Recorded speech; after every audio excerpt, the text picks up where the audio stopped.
서지수, 이년아, 네가 감히 내 돈을 끊어? 천하의 몹쓸 년. 시어머니 굶겨 죽일 작정이야? 시어머니가 손님 가득한 매장에 쳐들어와 고래고래 소리를 지르더라고요.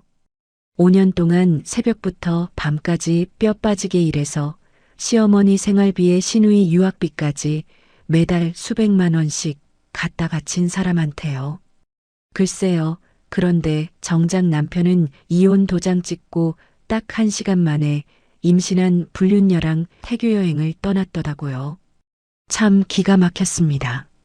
하지만 저한테는 5년치 증거가 고스란히 남아 있었죠. 그 증거로 제가 어떻게 복수를 했는지 지금 바로 들려드릴게요. 안녕하세요. 시청자 여러분. 자, 그럼 금융치료로 시댁을 발칵 뒤집어 놓은 서지수 씨의 사연 지금 바로 시작합니다. 법원 복도를 걸어 나오는 제 발걸음은 생각보다 가벼웠습니다. 3개월이라는 숙려 기간 동안 충분히 울었고, 충분히 흔들렸고, 이제는 끝이라는 사실이 오히려 담담하게 다가왔습니다. 도지는 도장을 찍자마자 악수도 없이 법원 주차장 쪽으로 사라졌고, 저는 혼자 정문 계단에 서서 하늘을 한번 올려다봤습니다. 끝났다. 저는 혼잣말을 내뱉으며 핸드폰을 꺼냈습니다. 습관처럼 열어본 SNS 화면에서 저는 그대로 멈춰버렸습니다. 도진의 계정에 올라온 사진 한 장. 인천공항 출국장 앞에서 환하게 웃고 있는 도진, 그리고 도진의 팔에 매달린 채 볼록한 배를 감싸고 있는 낯선 여자. 우리 아기와 함께하는 첫 여행. 태교 여행 출발. 캡션까지 버젓이 달려 있었습니다. 제 손가락이 화면 위에서 미세하게 떨렸습니다. 도장을 찍은 지 1시간. 고작 1시간 만에 이 남자는 임신한 여자와 공항에 서 있었습니다. 숙려 기간 내내 성격 차이라고, 서로를 위한 거라고, 미안하다고 고개를 숙이던 그 얼굴이 저렇게 웃고 있었습니다. 저는 캡처 버튼을 눌렀습니다. 1장, 2장, 3장. 댓글까지, 좋아요, 누른 사람 목록까지 전부 저장했습니다. 손끝이 차가웠지만 머리는 오히려 맑아지고 있었습니다. 그래, 이도진. 성격 차이가 아니라 이거였구나. 저는 법원 정문 앞 벤치에 천천히 앉았습니다. 5년이란 시간이 머릿속에서 빠르게 감겼습니다. 새벽 4시에 매장 문을 열고 밤 11시에 정산을 마치고 그 사이사이 시어머니 최명숙 여사에게 매달 200만 원씩 생활비를 보냈습니다. 시누이 유리의 해외 유학비 월 350만 원도 제 통장에서 나갔습니다. 도진의 월급은 본인 용돈으로도 부족하다며 단 한 번도 집안에 보탠 적이 없었습니다. 저는 모바일 뱅킹 앱을 열었습니다. 자동이체 목록에 최명숙 생활비라고 적힌 항목이 보였습니다. 매월 1일 200만 원, 5년째 한 번도 빠지지 않고 나간 돈. 저는 해지 버튼을 눌렀습니다. 확인 팝업이 떴고 한치의 망설임도 없이 확인을 눌렀습니다. 다음은 카드사 고객센터였습니다. 네, 본인 확인되셨습니다. 무엇을 도와드릴까요? 가족카드 정지요. 이유리 명의로 발급된 거 전부. 그리고 해외 송금 연결 계좌도 즉시 해지해 주세요. 네, 처리 도와드리겠습니다. 혹시 사유를 여쭤봐도 될까요? 가족이 아니거든요. 더 이상 전화를 끊고 나니 가슴 한쪽이 뻥 뚫리는 기분이었습니다. 저는 차를 몰고 집으로 향했습니다. 현관문을 열자 도진이 짐을 빼간 흔적이 곳곳에 남아 있었습니다. 옷장은 반쯤 비어 있었고 서재 책상 위에는 먼지 자국만 동그랗게 남아 있었습니다. 저는 안방 책상 서랍을 하나씩 열었습니다. 맨 아래 칸, 서류 봉투 뒤쪽에 손가락이 닿았습니다. 청첩장 가계약서, 신랑 이도진, 신부 오하영이라고 또박또박 적혀 있었습니다. 그 밑에는 산부인과 진료 영수증 3장이 끼워져 있었습니다. 수진자명 오하영, 임신 14주 정밀 초음파 검사. 미쳤네, 진짜. 저는 쓴웃음을 흘리며 서류들을 사진으로 찍었습니다. 거실로 나와 홈캠 본체에서 메모리 카드를 빼냈습니다. 그리고 주차장으로 내려가 제 차 블랙박스 메모리 카드까지 회수했습니다. 노트북을 켜고 블랙박스 영상을 재생하는 순간 저는 이를 악물었습니다. 도진이 제 차 조수석에 하영을 태우고 있었습니다. 두 사람의 웃음소리가 차 안가득 울렸습니다. 형수님 차 타니까 좀 웃기지 않아? 가죽 시트 좋다. 하영의 목소리였습니다. 지수가 알면 뭐래. 그냥 모르면 되지. 어차피 곧 끝이야. 도진이 핸들을 잡으며 대답하는 소리가 선명하게 들렸습니다. 저는 영상을 멈추고 눈을 감았습니다. 분노가 아니라 확신이 차올랐습니다. 이 증거들이면 충분합니다.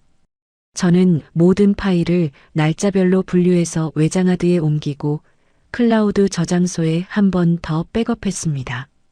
그리고 핸드폰을 들어 이혼 전문 변호사 사무실에 전화를 걸었습니다. 내일 오전 가장 이른 시간으로 상담 잡아주세요. 위자료 청구와 재산 분할 건입니다. 전화를 끊고 나서 저는 한 가지를 더 했습니다. 변호사의 사전 안내에 따라 도진의 급여 통장과 퇴직금, 그리고 오하영의 월급 통장에 대한 가압류 신청서를 온라인으로 접수했습니다. 아직 아무도 모릅니다. 도진도 하영도 최 여사도 지금 이 순간 자기들 발밑에서 땅이 꺼지고 있다는 걸. 저는 노트북을 닫고 거실불을 껐습니다. 창밖으로 인천공항 방향의 하늘이 어둑하게 보였습니다. 저 비행기 안에서 도진은 샴페인 잔을 들고 있겠죠. 괜찮습니다. 돌아왔을 때 남아있는 게 아무것도 없을 테니까. 다음 날 아침 눈을 뜨자마자 핸드폰 화면이 눈에 들어왔습니다. 부재중 전화 99통. 전부 같은 번호. 시어머니 최명숙 여사. 새벽 5시 47분부터 시작된 전화가 아침 8시까지 쉬지 않고 찍혀 있었습니다. 저는 천천히 몸을 일으켜 주방으로 갔습니다.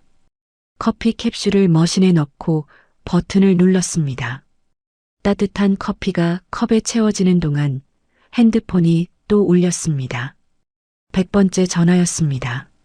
저는 커피를 한 모금 머금고 통화 버튼을 눌렀습니다. 누구세요? 수화기 너머로 거친 숨소리가 터져 나왔습니다. 뭐라고? 누구세요? 인연이 지금 나한테 누구세요라고 했어. 최 여사의 목소리가 쩌렁쩌렁 울렸습니다. 어머님아. 아닌가. 이제 남남이시니까. 최명숙 씨. 아침부터 왜 이러세요? 왜 이러냐고. 돈이 안 들어왔어. 매달 1일에 꼬박꼬박 들어오던 돈이 왜 안 들어와. 아, 그거요. 저는 커피잔을 식탁 위에 내려놓으며 입을 열었습니다. 해지했어요. 어제부로. 뭐? 해지. 내년이 감히가 아니라 당연한 건데요. 저랑 도진 씨 어제 이혼했잖아요. 아드님한테 전화해 보세요. 아, 지금 해외시죠? 임신한 새 며느리랑 태교 여행 가셨더라고요. 전화기 너머가 잠깐 조용해졌습니다. 최 여사가 숨을 들이쉬는 소리가 날카롭게 들렸습니다. 너 지금 무슨 소리를 하는 거야? SNS 한번 보세요. 아드님이 인증샷까지 올려놓으셨던데. 아무튼 저는 더 이상 이댁 사람이 아니니까 그만 좀 떽떽거리세요. 저는 전화를 끊었습니다. 커피가 아직 따뜻했습니다. 한 모금 더 마시고 저는 샤워를 하러 욕실로 들어갔습니다. 샤워를 마치고 나오니 문자 알림이 14개 쌓여 있었습니다. 전부 신우이 유리한테서 온 것이었습니다. 언니 미쳤어. 내 카드 왜 막아?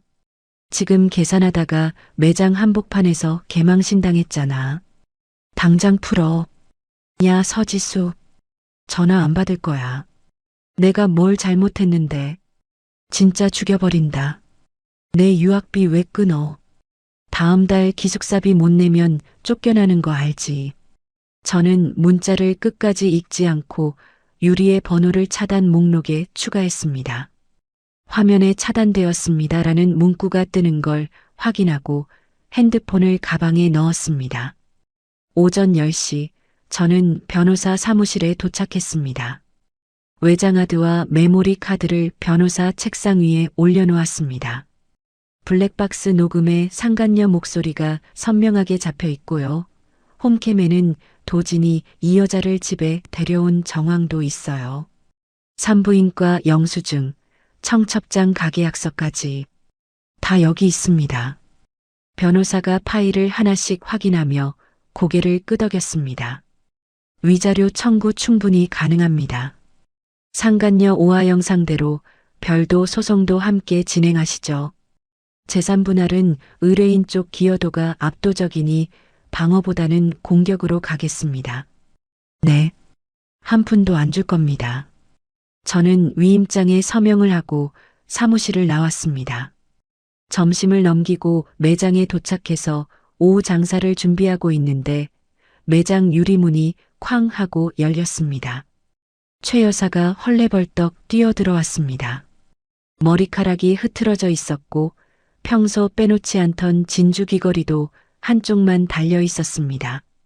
서지수, 이년아, 네가 감히 내 돈을 끊어. 최 여사가 카운터 앞에서 손가락을 들어 제 얼굴을 가리키며 소리를 질렀습니다. 매장 안에 앉아있던 손님 4명이 일제히 고개를 돌렸습니다. 천하의 몹쓸 년. 시어머니 굶겨 죽일 작정이야. 네가 사람이야. 저는 카운터 뒤에 서서 최 여사를 조용히 바라봤습니다. 손님들이 불안한 눈으로 저와 최 여사를 번갈아 쳐다보고 있었습니다. 최명숙 씨, 지금 여기 CCTV 4대가 전부 녹화 중인 거 아시죠? 저는 천장 모서리에 카메라를 손가락으로 가리키며 말했습니다. 그리고 제가 들어오시기 5분 전에 경찰에 신고 넣었어요. 곧 오실 겁니다. 뭐? 경찰. 네가 시어머니를 경찰에 신고해. 최 여사의 얼굴이 불그락푸르락 변했습니다. 시어머니 아닙니다. 어제부로 남남이에요. 여기는 제 사업장이고 지금 하시는 행동은 영업방해예요. 손님들 다 보고 계시잖아요. 바로 그 순간 매장 밖으로 경찰차 사이렌 소리가 들렸습니다. 제복을 입은 경찰관 2명이 문을 열고 들어왔습니다. 신고자 누구십니까? 접니다. 저분이 허락 없이 들어와서 욕설하며 난동 부리고 있어요. 영업방해와 모욕죄로 신고합니다.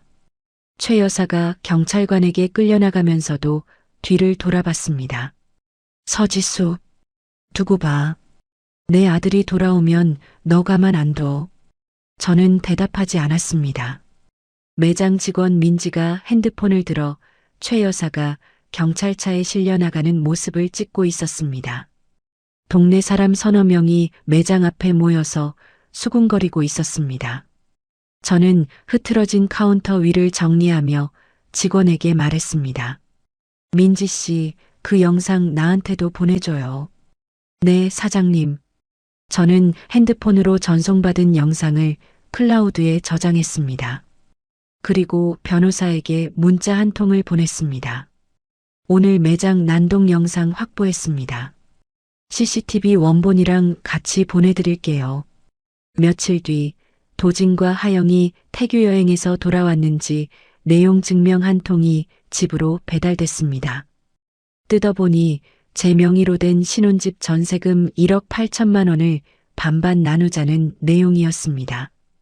보낸 사람 이름에 이도진, 그 밑에 대리인으로 오하영이라는 이름까지 찍혀 있었습니다. 저는 내용 증명을 식탁 위에 내려놓고 고개를 한번 끄덕였습니다. 전면전. 좋습니다. 내용 증명을 받은 지 3일째 되는 날이었습니다. 매장 문을 열고 오전 준비를 하고 있는데 직원 민지가 허겁지겁 뛰어왔습니다. 사장님, 이것 좀 보세요. 맘카페에 사장님 이야기가 올라왔는데요. 민지가 내민 핸드폰 화면에는 장문의 글이 올라와 있었습니다. 제목은 우리 동네 악처시라 남편 돈 뜯어내고 시어머니 길거리에 내쫓은 여자였습니다. 글쓴이는 도진맘이라는 닉네임이었고 글 내용에는 제가 5년간 남편의 월급을 착복하고 시댁 어르신을 학대했다는 거짓말이 빼곡하게 적혀 있었습니다. 댓글을 내려보니 익명 계정 하나가 제 매장 상호명과 위치를 콕 집어서 달아놓고 있었습니다. 이 가게 맞아요. 저도 아는 분한테 들었어요. 여기 사장 얼굴 알아요. 진짜 인상이 독해 보이더라. 저는 민지의 핸드폰을 돌려주며 입을 열었습니다. 댓글 단 익명 계정, 하영이네. 어떻게 아세요? 글 쓴 문체가 똑같아. 맞춤법 틀리는 데까지 똑같거든. 그날 오후부터 매장 전화가 쉴 새 없이 울렸습니다. 장난 전화였습니다. 받으면 욕을 하거나 끊어버리거나 아무 말 없이 숨소리만 내는 전화가 반복됐습니다. 배달앱에도 별점 1점짜리 리뷰가 줄줄이 달리기 시작했습니다. 여기 사장 인성 최악. 시어머니 굶기는 며느리가 만든 음식 먹을 수 있나요? 한 번도 주문한 적 없는 계정들이었습니다. 저는 리뷰 하나하나를 캡처해서 폴더에 저장했습니다.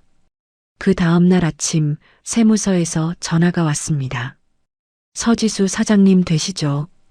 매출 누락 신고가 접수되어서 세무조사를 나갈 예정입니다.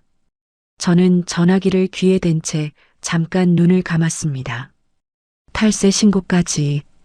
도진이 할 수 있는 가장 비열한 카드를 꺼낸 겁니다. 저는 곧바로 세무대리인 김회계사에게 연락했습니다. 김회계사님, 누가 저를 탈세로 신고했어요. 지난 5년간 자료 전부 국세청에 제출해 주세요. 영수증 원본이랑 부가세 신고서, 종소세 납부 내역 전부요. 서 사장님 장부에 구멍 난 적 한 번도 없잖아요. 바로 보내드리겠습니다. 김회계사의 말투에 한치의 망설임도 없었습니다. 5년간 단 1원도 빠뜨리지 않고 세금을 낸 제 기록이 제 방패였습니다. 국세청 제출은 이틀 안에 끝났고 세무조사는 혐의 없음으로 종결됐습니다. 저는 변호사 사무실로 향했습니다. 맘카페 허위 글, 익명 댓글, 별점 테러, 장난 전화, 세무 허위 신고까지 전부 여기 정리해 왔습니다. 저는 두툼한 서류 봉투를 변호사 책상 위에 올려놓았습니다. 명예훼손 고소장이랑 영업방해 손해배상 청구서 같이 넣어주세요. IP 추적 신청도 해야 합니다. 네, 오늘 중으로 접수합니다. 그런데 서 사장님, 변호사가 펜을 내려놓으며 말했습니다. 상대 측이 이렇게 세게 나오는 건 뭔가 쫓기고 있다는 뜻이에요. 가압류 결정이 곧 나올 텐데 그 전에 최대한 지수 씨를 흔들어서 합의를 끌어내려는 거죠. 합의는 없습니다. 저는 단호하게 고개를 저었습니다. 변호사 사무실을 나서는데 핸드폰에 모르는 번호로 문자가 하나 왔습니다. 발신자는 도진이었습니다. 지수야, 우리 좀 만나서 이야기하자. 이러면 서로 피곤해지기만 해. 전세금 반만 주면 깨끗하게 끝내자. 저는 문자를 읽고 코웃음을 쳤습니다. 답장은 보내지 않았습니다. 대신 문자를 캡처해서 변호사에게 전달했습니다. 그날 저녁 매장 문을 닫고 정리를 하고 있는데 낯익은 얼굴이 매장 앞을 지나갔습니다. 신우이 유리였습니다. 캐리어를 끌고 택시에서 내리는 모습이 유리창 너머로 보였습니다. 해외에서 야반도주하듯 돌아온 게 분명했습니다. 유리는 제 매장 쪽을 힐끗 쳐다보더니 고개를 확 돌리고 골목 안쪽으로 사라졌습니다. 이틀 뒤 도진의 회사 동료한테서 전화가 왔습니다. 평소에 도진과 사이가 좋지 않았던 박 대리라는 사람이었습니다. 서지수 씨 맞으시죠? 전 도진 씨랑 같은 팀이었던 박준혁입니다. 드릴 말씀이 있어서요. 네, 말씀하세요. 도진이 지금 가족들이랑 모여서 뭔가를 계획하고 있어요. 사장님 매장 앞에서 피켓 들고 시위를 한다고. 도진이 연차까지 냈더라고요. 이번 주 중으로 할 거라고 팀 단톡방에서 자랑을 하길래. 고맙습니다, 박 대리님. 전화를 끊고 저는 의자 등받이에 몸을 기댔습니다. 피켓 시위라. 오히려 잘 됐습니다. 저는 다음 날부터 준비를 시작했습니다. 매장 외부 CCTV가 닿지 않는 구석에 고화질 카메라를 2대 추가로 설치했습니다. 사설 경호업체에 연락해 체격 좋은 경호원 3명을 직원 유니폼을 입혀 매장 안에 배치했습니다. 관할 경찰서에도 전화를 넣었습니다. 이번 주 중으로 제 매장 앞에서 사전 신고 없는 시위가 열릴 예정입니다. 사전에 말씀드리는 겁니다. 경찰 담당자가 접수하겠다고 답했습니다. 저는 매장 안을 둘러봤습니다. 카메라 위치, 경호원 동선, 출입구 잠금 장치, 빠진 것 없이 점검을 마쳤습니다. 이제 기다리기만 하면 됩니다. 이 사람들은 제 앞에서 스스로 무덤을 파줄 겁니다. 다음 날 오전 10시 매장 문을 열자마자 밖이 시끄러워졌습니다. 저는 카운터 뒤에서 유리창 너머를 바라봤습니다. 최 여사가 맨 앞에 서 있었습니다. 손에 들린 피켓에는 빨간 매직으로 악독한 며느리 서지수 사과하라라고 휘갈겨 쓰여 있었습니다. 최 여사 옆에는 유리가 확성기를 들고 서 있었고 그 뒤로 도진과 하영이 팔짱을 낀 채 나란히 서 있었습니다. 하영의 배는 한층 더 불러 있었습니다. 서지수 나와. 서지수 이 도둑년아. 유리가 확성기를 입에 대고 소리쳤습니다. 지나가던 행인들이 하나둘 발걸음을 멈추고 구경하기 시작했습니다. 저는 매장 문 잠금 버튼을 눌렀습니다. 철컥 소리와 함께 자동문이 잠겼습니다. 그리고 카운터 아래 서랍에서 핸드폰을 꺼내 동영상 촬영을 시작했습니다. 창문 너머로 도진의 얼굴이 선명하게 잡혔습니다. 도진은 하영의 어깨에 손을 올린 채 제 매장 간판을 올려다보고 있었습니다. 오빠, 전혀 안 나오는데. 유리가 확성기를 내리며 도진을 돌아봤습니다. 나올 때까지 해. 소리 더 질러. 도진이 턱으로 매장을 가리키며 말했습니다. 최 여사가 피켓을 유리창에 탁탁 두드리기 시작했습니다. 서지수, 내 눈에 흙이 들어가기 전에 나와서 무릎 꿇어. 네가 뺏어간 돈 당장 토해내. 저는 창가 좌석에 앉아 다리를 꼬고 촬영을 계속했습니다. 경호원 3명이 직원 유니폼을 입은 채 홀 안쪽에서 대기하고 있었습니다. 저는 경호원 중 팀장에게 작은 목소리로 말했습니다. 유리창 건드리면 그때 나가세요. 그 전까지는 대기. 밖에서는 하영이 핸드폰을 꺼내 매장을 촬영하고 있었습니다. 오빠, 나 이거 라이브 방송 켤까? 전현 얼굴 다 까자. 그래, 켜. 도진이 고개를 끄덕이며 대답했습니다. 하영이 방송을 시작하려는 순간 유리가 확성기를 바닥에 내팽개치더니 매장 유리문 쪽으로 걸어왔습니다. 야, 서지수. 문 안 열어. 내가 열어줄까? 유리가 주먹으로 유리문을 쾅쾅 내려쳤습니다. 1번, 2번, 3번. 금이 갈 듯한 소리가 매장 안에 울렸습니다. 지금입니다. 제가 말하자 경호원 팀장이 손을 들었습니다. 하지만 그보다 먼저 사이렌 소리가 들렸습니다. 경찰차 2대가 매장 앞 도로에 멈춰 섰습니다. 기동대원 6명이 차에서 내렸습니다.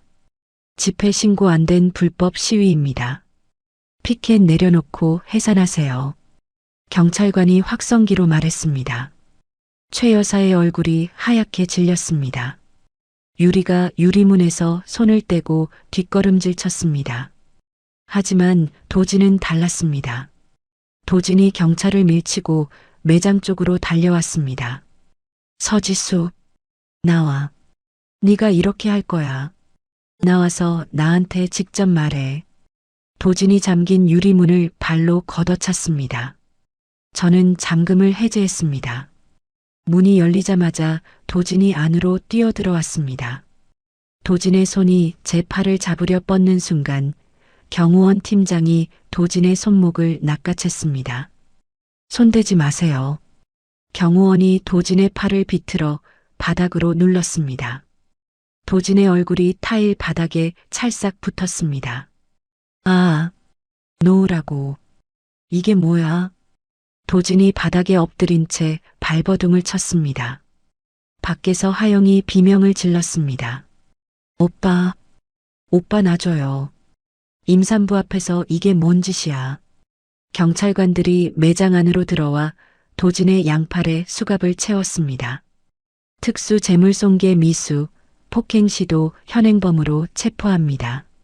저는 핸드폰 촬영을 멈추고 경찰관에게 다가갔습니다. 여기 있습니다. 맘카페에 허위글 올린 IP 추적 내역이랑 저 여자가 댓글로 여론몰이한 체증 자료, 그리고 방금 있었던 일 전부 녹화한 영상이요. 밖에 설치한 카메라에도 다 잡혀 있고요. 경찰관이 서류를 받아들며 고개를 끄덕였습니다. 최 여사와 유리 그리고 하영까지 경찰관에게 둘러싸여 경찰차로 향했습니다. 최 여사가 끌려가면서 매장 앞에 모인 구경꾼들을 향해 소리를 질렀습니다. 이 동네 사람들 다 봐. 며느리가 시어머니를 이렇게 패는 세상이야. 아무도 대꾸하지 않았습니다. 구경꾼 몇 명이 핸드폰을 들어 최 여사의 모습을 촬영하고 있었습니다. 경찰차가 떠나고 매장 앞이 조용해졌습니다. 저는 깨진 유리문 앞에 서서 금간 자리를 손끝으로 훑쳤습니다. 수리비 청구서도 손해배상에 포함시킬 겁니다. 그때 변호사에게서 전화가 왔습니다. 서 사장님, 좋은 소식입니다. 가압류 결정문 나왔어요. 이도진 급여 통장, 퇴직금, 오하영 급여 통장 전부 승인됐습니다. 오늘 중으로 송달됩니다. 저는 금간 유리문 앞에 서서 천천히 숨을 내쉬었습니다. 최명숙 여사가 살고 있는 아파트요. 제가 보증금 보탠 거 입증 가능하죠? 그럼요. 송금 내역 다 있으니까요. 처분 금지 가처분도 바로 넣겠습니다. 부탁합니다. 전화를 끊고 저는 매장 안으로 돌아왔습니다. 경호원 팀장이 유리문 파편을 쓸고 있었습니다. 수고하셨어요. 오늘 촬영분 전부 USB에 옮겨서 저한테 주세요. 네, 알겠습니다. 저는 카운터에 앉아 노트북을 열었습니다. 도진의 회사 내부 이야기를 해준 박 대리에게 문자를 보냈습니다. 박 대리님, 혹시 도진 씨가 법인카드로 개인 용도 결제한 내역 확인 가능하신가요? 호텔이나 모텔 결제건이요. 답장은 1분 만에 왔습니다. 외주 업체 전산 담당한테 물어볼게요. 있으면 바로 보내드리겠습니다. 저는 핸드폰을 내려놓고 커피를 한 잔 내렸습니다. 도진의 계좌가 얼어붙고 하영의 월급이 묶이고 최 여사의 아파트의 처분 금지가 걸리면 이 사람들이 설 자리는 어디에도 없습니다. 가압류 결정문이 송달된 다음 날 오전 11시쯤 박 대리에게서 전화가 왔습니다. 서 사장님, 외주 업체 전산 담당한테서 자료 받았습니다. 도진이 법인카드로 모텔 결제한 내역이랑 하영이랑 같이 쓴 호텔 영수증까지 전부 있어요. 지금 메일로 보내드릴게요. 고맙습니다, 박 대리님. 혹시 이것 때문에 불이익 받으시는 건 아니죠? 괜찮습니다. 전산 담당이 외주라 회사 내부 사람이 아니거든요. 근데 사장님, 저도 이 자료 보고 진짜 어이가 없더라고요. 법인카드로 모텔을 한 달에 서너 번씩 긁었어요. 전화를 끊고 메일을 확인하니 법인카드 결제 내역이 엑셀 파일로 정리되어 있었습니다. 모텔, 호텔, 고급 레스토랑, 백화점 선물 코너. 전부 하영과 함께 쓴 게 뻔한 내역들이었습니다. 저는 파일을 변호사에게 전달하고 원본은 외장하드에 백업했습니다. 그날 오후 1시경 박 대리에게서 다시 문자가 왔습니다. 사장님, 지금 회사 난리 났습니다. 감사팀이 점심시간 끝나자마자 도진이랑 오하영 긴급 호출했어요. 회의실에 끌려 들어갔습니다. 저는 매장 카운터에 앉아 문자를 읽으며 커피잔을 내려놓았습니다. 가압류가 걸리면 회사 격리팀에 통보가 갑니다. 직원 급여에 가압류가 들어왔으니 회사에서 뭔가 이상하다고 들여다본 거겠죠. 거기에 법인카드 사적 사용 내역까지 내부 감사에서 포착한 모양이었습니다. 이어서 두 번째 문자가 왔습니다. 블라인드에 도진이 법인카드로 모텔 결제한 영수증이랑 오하영 초음파 사진 올라왔어요. 사내 전체가 뒤집혔습니다. 감사팀 조사 들어간 거 보고 누군가 올린 것 같은데 아마 전산 외주 쪽 사람인 것 같습니다. 저는 문자를 읽고 고개를 끄덕였습니다.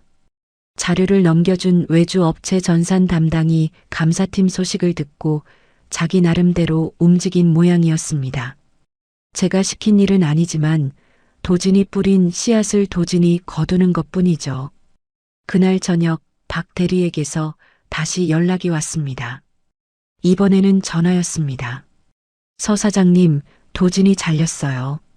권고사직 통보받았는데 사실상 해고나 마찬가지입니다. 회사에서 법인카드 횡령으로 형사 고소까지 한다고 하더라고요. 오하영은요?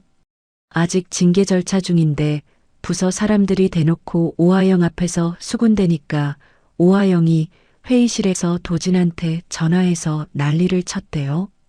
복도까지 소리가 들렸다고. 무슨 소리를 했는데요?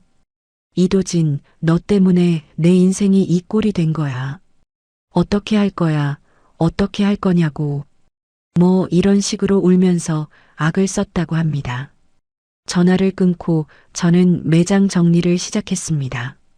불이 꺼진 매장 안에 혼자 앉아 있으니 조용했습니다. 5년간 새벽부터 밤까지 이 자리에서 일했습니다. 번 돈의 절반 이상을 시댁에 갖다 바쳤습니다. 그동안 도진은 제 등에 올라타서 딴 여자와 놀아난 겁니다. 다음 날 오전 변호사에게서 전화가 왔습니다. 가압류 집행 완료됐습니다. 이도진, 오하영 전 계좌 동결이요. 퇴직금도 묶였고요. 최명숙 여사 아파트 처분 금지 가처분도 결정 나왔습니다. 빠르네요. 증거가 워낙 확실하니까요. 법원에서도 바로 승인했어요. 저는 전화를 끊고 잠깐 창밖을 바라봤습니다. 도진의 계좌가 얼었습니다. 하영의 월급도 한 푼 못 뽑습니다. 최 여사의 아파트도 팔 수 없습니다. 며칠 뒤 흥신소 직원에게서 사진이 한 장 전달됐습니다. 변두리 단칸방 앞에서 찍힌 사진이었습니다. 최 여사가 캐리어 2개를 끌고 좁은 골목으로 들어가는 뒷모습이 찍혀 있었습니다. 유리가 그 뒤를 따라가면서 핸드폰에 대고 소리를 지르고 있었습니다. 오빠, 이게 집이야. 여기서 어떻게 살으라고. 오빠가 다 해결한다면서. 사진 속 유리의 얼굴은 공항에서 명품백을 들고 셀카를 찍던 그 얼굴이 맞나 싶을 정도로 초췌했습니다. 보름이 지났습니다. 하영을 상대로 한 위자료 청구 소송 결과가 나왔습니다. 변호사가 판결문을 들고 제 매장으로 직접 찾아왔습니다. 법정 최고액 나왔습니다. 판사가 증거를 보고 사안이 극히 악질적이라고 판단했어요. 저는 판결문을 받아 첫 장을 훑어봤습니다. 위자료 액수 아래의 피고 오하영은 원고에게 위 금원을 지급하라라는 문장이 선명했습니다. 하영이 이 돈 낼 능력이 있을까요? 없겠죠. 계좌도 묶여 있고 이전부터 빚이 많았으니까요. 못 갚으면 신용불량 처리됩니다. 그날 밤 모르는 번호로 전화가 왔습니다. 저는 녹음 버튼을 누르고 받았습니다. 여보세요. 울먹이는 여자 목소리가 들렸습니다. 서지수 씨 맞죠? 저 오하영이에요. 네, 그런데요. 저한테 이렇게까지 해야 해요. 저 배에 아기가 있잖아요. 아기는 무슨 죄예요? 제발 한 번만 봐주면 안 돼요. 하영의 목소리가 코맹맹이처럼 울렸습니다. 훌쩍거리는 소리 사이로 간간히 도진의 목소리가 배경에서 들렸습니다. 하영아, 뭐래? 저는 핸드폰을 귀에 댄 채 잠깐 눈을 감았습니다. 아기는 무슨 죄가 있냐고. 남의 남편을 빼앗으면서 그 아기한테 무슨 죄가 있냐고 물을 자격이 있는 사람인가요? 이 여자가. 오하영 씨, 제가 드릴 말씀은 하나예요. 법대로 집행하겠습니다. 잠깐만요. 서지수 씨, 저는 전화를 끊었습니다. 녹음 파일을 저장하고 변호사에게 전송했습니다.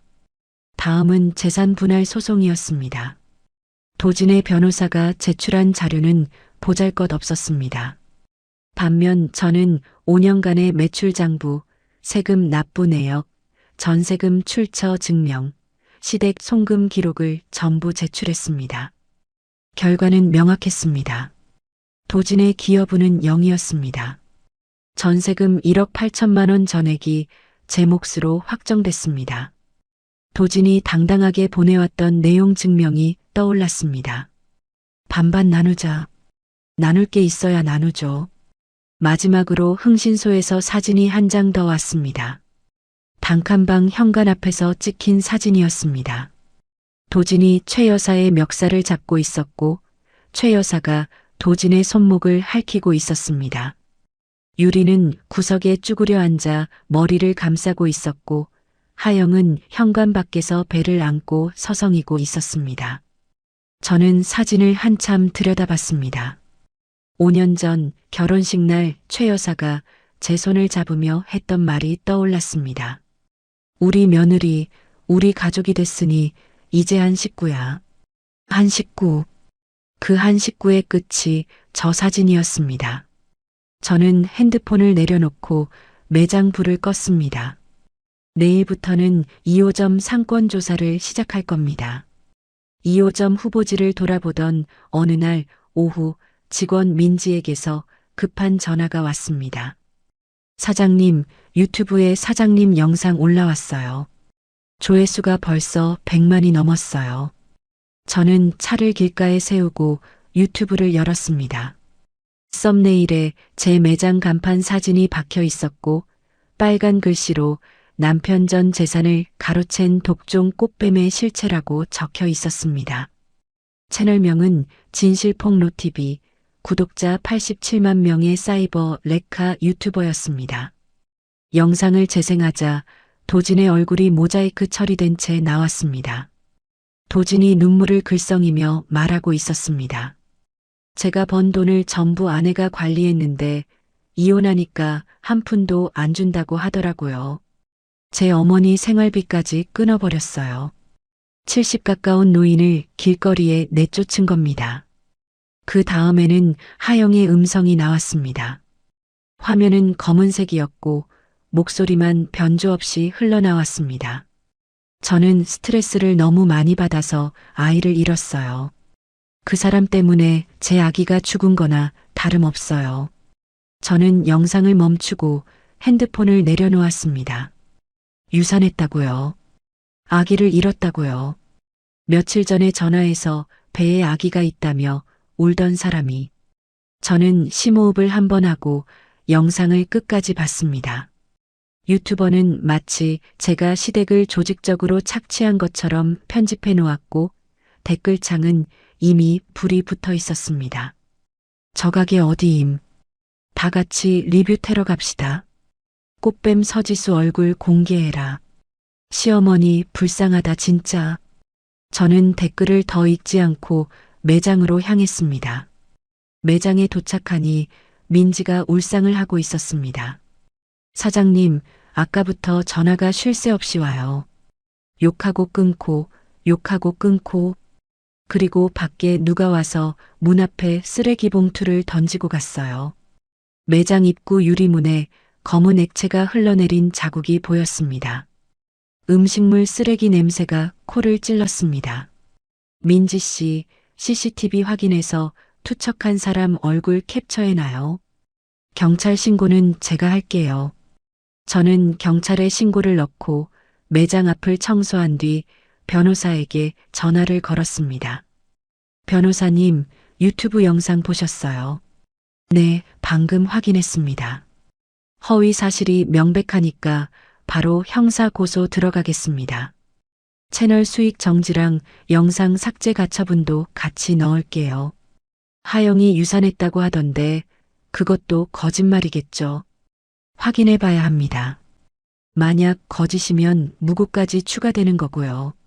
전화를 끊고 이틀이 지났습니다. 그 사이 상황은 더 나빠졌습니다. 유리가 언론사에 제보를 했는지 한 인터넷 매체에서 기사가 나왔습니다. 이혼녀, 시아버지 사망 보험금까지 횡령 의혹이라는 제목이었습니다. 저는 기사를 읽으며 이를 악물었습니다. 시아버지 보험금은 3년 전에 최 여사 통장으로 직접 입금됐고 저는 손끝 하나 대지 않았습니다. 오히려 그 돈이 어디로 갔는지 제가 묻고 싶은 판이었습니다. 기사가 나가자 거래처 세 곳에서 연락이 왔습니다. 서 사장님, 죄송한데 당분간 납품을 좀 쉬었으면 합니다. 저희 쪽에도 항해 전화가 오고 있어서요. 한 업체, 두 업체, 세 업체. 하루 만에 주요 거래선 세 곳이 끊겼습니다. 그날 저녁 도진에게서 문자가 왔습니다.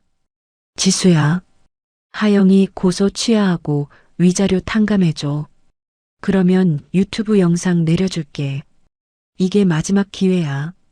서로 깔끔하게 끝내자. 저는 문자를 캡처했습니다. 협박성 거래 제한. 이것도 증거입니다. 다음 날 단골 손님 한 분이 매장에 들어오다가 멈칫했습니다. 사장님, 인터넷에 떠도는 거 사실이에요. 시어머니 보험금 가져간 거 아닙니다. 전부 거짓이에요. 그래요. 나는 사장님 믿는데 동네 사람들이 수군대더라고요. 그 손님이 나간 뒤 저는 빈 매장에 혼자 앉아 있었습니다. 의심의 눈초리. 5년간 이 동네에서 쌓아온 신뢰가 가짜 뉴스 하나에 흔들리고 있었습니다. 그때 변호사에게서 문자가 왔습니다. 서 사장님, 하영 측에서 경찰의 상해 혐의로 고소장 접수했습니다. 유산 진단서를 증거로 첨부했고요. 소환 통보 나올 겁니다. 저는 문자를 2번 읽었습니다. 상해 혐의. 제가 하영에게 손가락 하나 댄 적이 없는데 유산을 제 탓으로 돌려서 역고소를 한 겁니다. 저는 핸드폰을 식탁 위에 내려놓고 잠시 천장을 올려다봤습니다. 울고 싶지 않았습니다. 울면 지는 겁니다. 저는 노트북을 열고 메모장을 켰습니다. 하영이 진단서를 냈다는 병원 이름을 적었습니다. 시아버지 보험금 지급 내역을 요청할 보험사 고객센터 번호를 적었습니다. 사이버 레카 유튜버의 채널명과 영상 URL을 적었습니다. 하나하나 적어 내려가니 해야 할 일이 선명해졌습니다. 이 사람들이 파놓은 함정을 제가 직접 뒤집을 겁니다. 거짓말은 증거 앞에서 버틸 수 없으니까요. 경찰 소환 통보를 받은 다음 날 저는 아침 9시에 하영이 진단서를 발급받았다는 병원을 찾아갔습니다. 접수 창구에서 병원장 면담을 요청하자 30분쯤 기다린 뒤 원장실로 안내를 받았습니다. 원장님, 이 진단서가 이 병원에서 발급된 게 맞는지 확인 부탁드립니다. 저는 변호사를 통해 확보한 하영의 진단서 사본을 내밀었습니다. 원장이 안경을 고쳐 쓰고 서류를 들여다봤습니다. 10초도 안 돼서 원장의 미간에 주름이 잡혔습니다. 이거 우리 병원 직인이 아닌데요. 모양이 비슷하게 만들었는데 여기 테두리 서체가 다릅니다. 위조된 문서입니다. 그 내용을 서면으로 받을 수 있을까요? 물론이죠. 우리 병원 명의가 도용된 거니까 저희도 가만히 있을 수 없습니다. 원장이 직접 서명한 진술서를 받아들고 병원을 나왔습니다. 차에 올라타 다음 목적지로 향했습니다. 보험사 고객센터였습니다. 창구에서 시아버지 이름과 사망일자를 대고 보험금 지급 내역서를 요청했습니다. 제가 수익자도 수령자도 아니었기 때문에 변호사가 미리 법원에서 받아둔 사실조회 허가서를 제출했습니다. 40분 뒤 출력된 서류를 보니 보험금 전액이 최명숙 명의 계좌로 입금된 기록이 선명했습니다. 저는 거기서 한 발 더 나갔습니다. 최 여사 계좌의 출금 내역을 추적한 자료를 변호사가 이미 확보해 놓고 있었습니다. 보험금 5천만 원 중 3천만 원은 사설 도박장으로 빠져나갔고 나머지 2천만 원은 유리 명의의 해외 카드 결제 대금으로 사라져 있었습니다. 제 손에는 단 1원도 거쳐간 적이 없었습니다. 오후 2시 저는 변호사 사무실에 모든 자료를 펼쳐놓았습니다. 병원장 진술서, 보험금 지급 내역, 최 여사 계좌 출금 내역, 전부 여기 있습니다. 완벽하네요. 사이버 레카 유튜버 형사 고소는 이미 접수됐고 오늘 이걸로 하영 무고 혐의까지 추가합니다. 사문서 위조도 들어가고요. 언론사 쪽은요. 주요 매체 팩트체크 부서에 자료 보낼 준비 다 됐습니다. 도진의 횡령해고 증명서, 하영의 위조 진단서, 시댁 자금 유용 내역 통째로 넘기면 됩니다. 사장님이 승인만 해주시면요. 보내세요. 이틀 뒤 기사가 터졌습니다. 꽃뱀 논란의 진실, 전 남편 일가의 조직적 조작극 드러나라는 제목이 포털 메인에 걸렸습니다. 도진의 공금 횡령 해고, 하영의 진단서 위조, 최 여사의 도박 탕진, 유리의 유학비 유용까지 전부 팩트체크 기사로 정리되어 나왔습니다. 댓글 분위기가 하루 만에 뒤집혔습니다. 서지수 씨가 피해자였네. 레카 유튜버 구독 취소한다. 시댁 일가족이 사기꾼이었구나. 소름 돋는다. 매장 어디임? 가서 사 먹어야겠다. 그리고 사흘째 되는 날 사이버 레카 유튜버가 자기 채널에 해명 영상을 올렸습니다. 하지만 해명이 아니라 폭로였습니다. 저한테 돈을 입금하고 영상 제작을 의뢰한 사람들이 있습니다. 카카오톡 대화 내역 공개합니다. 유튜버가 화면에 띄운 대화 내용에는 도진이 보낸 메시지가 고스란히 담겨 있었습니다. 형, 이 여자 인생 끝장내주세요. 500 보내드릴게요. 영상 자극적으로 뽑아주세요. 하영이 보낸 메시지도 있었습니다. 유산한 거 진짜처럼 녹음해야 하는데 어떻게 하면 돼요? 울면서 하면 되죠. 저는 화면을 캡처하며 입꼬리가 올라가는 걸 느꼈습니다. 제가 손 쓸 것도 없이 제 발로 서로를 물어뜯기 시작한 겁니다. 일주일 뒤 하영이 경찰서에 소환됐습니다. 무고 혐의와 사문서 위조 혐의였습니다. 경찰서 앞에 대기하고 있던 취재진이 카메라를 들이밀었습니다. 하영이 패딩 모자를 눌러쓰고 얼굴을 가리려 했지만 기자들이 사방에서 애워싸며 질문을 던졌습니다. 오하영 씨, 유산 진단서 위조한 거 맞습니까? 이도진 씨와 공모한 겁니까? 하영이 고개를 숙인 채 경찰서 안으로 뛰어들어갔습니다. 같은 날 오후 도진도 소환됐습니다. 업무방해 교사 혐의였습니다. 도진은 양복을 차려입고 나타났지만 카메라 플래시가 터지자 손으로 얼굴을 가렸습니다. 평소 회사에서 당당하게 어깨를 펴고 다니던 그 모습은 어디에도 없었습니다. 이도진 씨, 유튜버에게 조작 영상 의뢰한 사실 인정합니까? 도진이 아무 대답도 하지 못한 채 경찰서 문 안으로 사라졌습니다. 그리고 유리, 허위 사실 유포로 거액의 손해배상 소장을 받은 유리는 경찰 조사에서 울음을 터뜨렸습니다. 저는 시킨 대로 한 거예요. 엄마가 하라고 해서 한 거라고요. 엄마가 기사 내용 다 불러줬어요. 저는 그냥 전화만 했어요. 유리가 친엄마를 팔아넘겼습니다. 조사실 밖에서 기다리던 최 여사가 그 소리를 듣고 벌떡 일어섰습니다. 이유리, 인연이 지금 엄마를 팔아. 네가 하자고 한 거잖아. 네가 먼저 언론사 전화번호 찾았잖아. 모녀가 경찰서 복도에서 서로를 손가락질하며 고성을 질렀습니다. 경찰관이 둘 사이를 막아섰습니다. 저는 그 소식을 변호사에게서 전해 듣고 매장 카운터에 앉아 있었습니다. 밖을 보니 매장 앞에 화환이 3개 놓여 있었습니다. 온라인 주문도 평소의 2배로 들어오고 있었습니다. 단골 손님 한 분이 포장을 기다리며 제게 말했습니다. 사장님, 기사 봤어요. 고생 많으셨네. 앞으로 자주 올게요. 감사합니다. 저는 고개를 숙여 인사했습니다. 핸드폰에 변호사의 문자가 하나 더 떠 있었습니다. 유튜버 채널 수익 정지 결정 나왔고 영상 삭제 가처분도 인용됐습니다. 내일이면 영상 내려갑니다. 저는 문자를 읽고 핸드폰을 주머니에 넣었습니다. 주방에서 민지가 주문벨을 눌렀습니다. 저는 앞치마를 고쳐 매고 주방으로 들어갔습니다. 할 일이 있으니까요. 사건이 완전히 종결되고 6개월이 지났습니다. 도지는 공금 횡령, 무고, 업무방해 교사 혐의가 전부 병합되어 실형을 선고받았습니다. 법정에서 판결문을 듣는 도진의 뒷모습을 저는 방청석에서 지켜봤습니다. 도진은 고개를 떨구고 아무 말도 하지 못했습니다.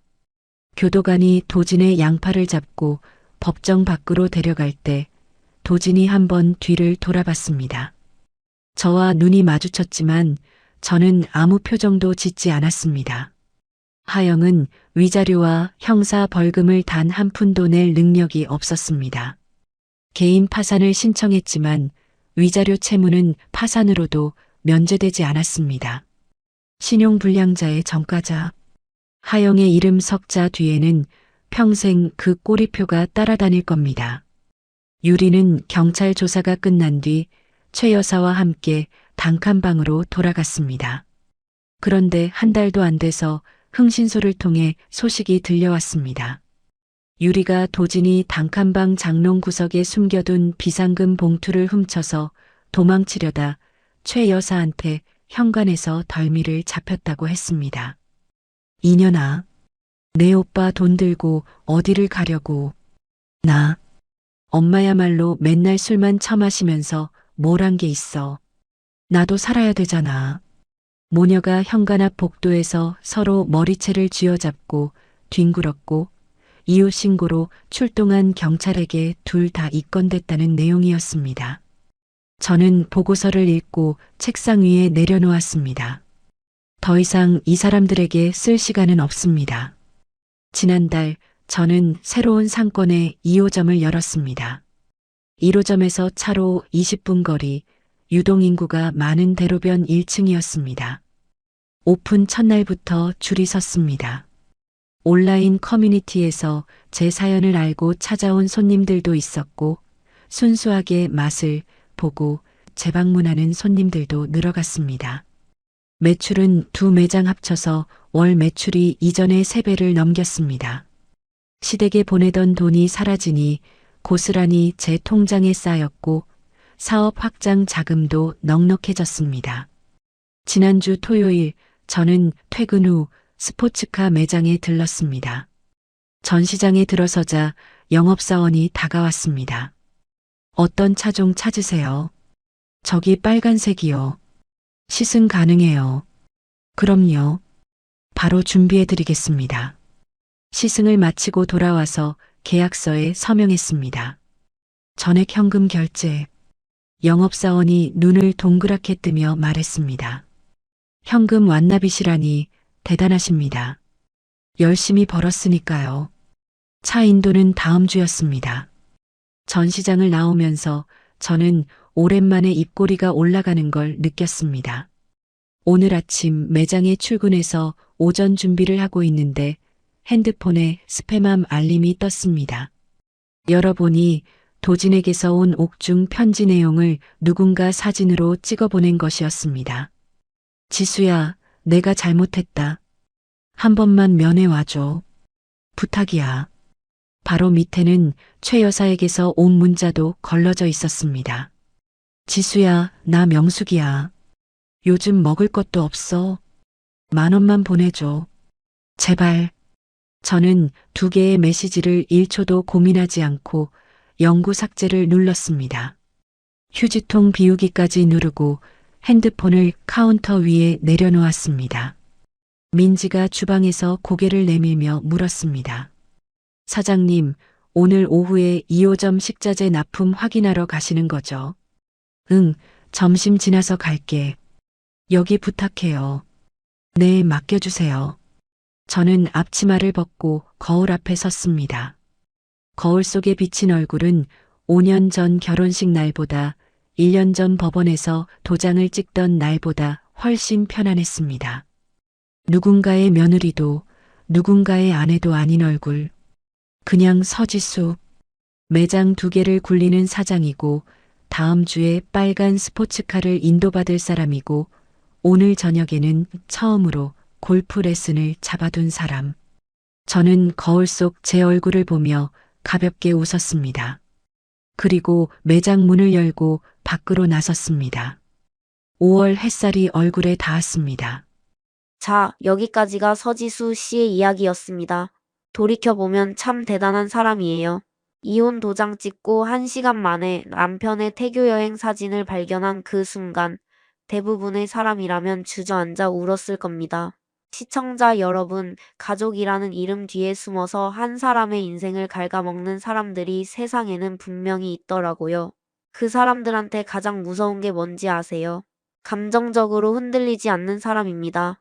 힘든 일을 겪고 계신 분이 혹시 계시다면 이것 하나만 기억해 주세요. 내 편은 내가 만드는 거고 내 인생은 내가 지키는 겁니다. 서지수 씨처럼 당당하게 제 이름으로 살아가시는 모든 분들을 응원합니다. 이야기를 끝까지 들어주신 분이 계시다면 잘 들었다고 댓글 하나만 남겨주세요.